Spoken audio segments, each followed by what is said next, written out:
But I can draw one picture for you of specifically the 17th century, at the time of the Tudor dynasty. A big agenda, an important thing we need to know about concerning this matter took place.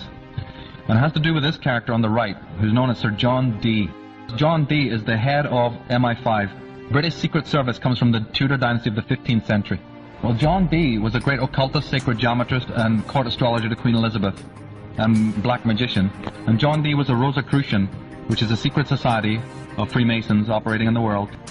John Dee contacted some beings that C.S. Lewis refers to as the MACROBES.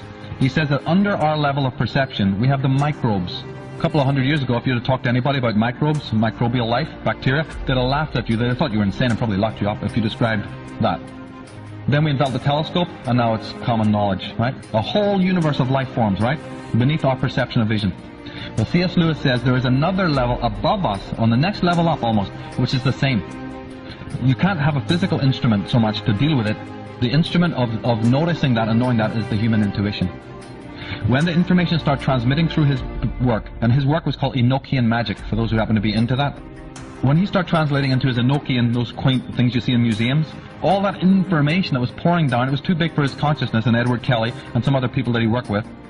So he had to get all his counterparts in Europe to get on the ball with this. So all these Illuminati families and black nobility, intelligence people, you know, they were all working simultaneously at the same time. But then obviously history would notice this, wouldn't it?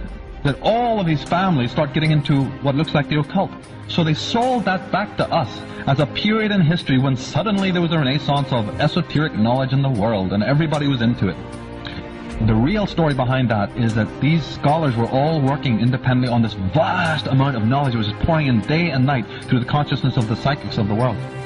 And then later it was realized that having each of these intellectual geniuses working in their own little garrets up in the Bavarian hills is not good enough.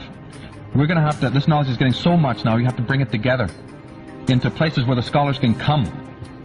We call those places universities, universe cities.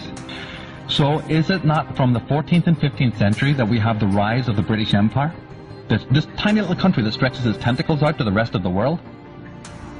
Isn't it from that time that we have the universities of the world rising? Isn't it from that time we have the stock exchange rising?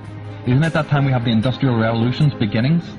The agricultural revolution, right? Think of just how many things that we now take for granted that came out of that particular time.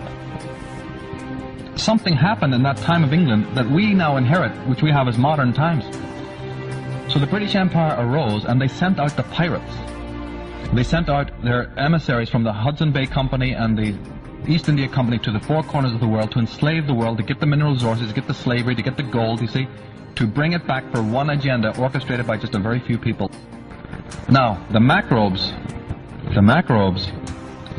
they don't do nothing for free.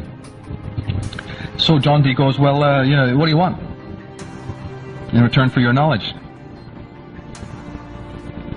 And they said, we want blood. Blood is energy. And if you study the occult, you'll realize that blood is a form of energy. So John Dee goes, oh, how much do you want and when do you want it? No worries. Oh yeah, tell when and where.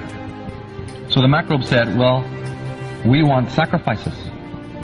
Ladies and gentlemen, is it not also since that time of the 16th century that the wars, not battles between two maniac kings with a couple of hundred knights, but I'm talking about the wars, begin?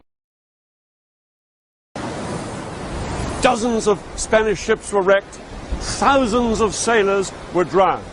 And of those who did get ashore, many were robbed by the locals, and the rest were captured and then butchered by English soldiers. The English sailors fared little better.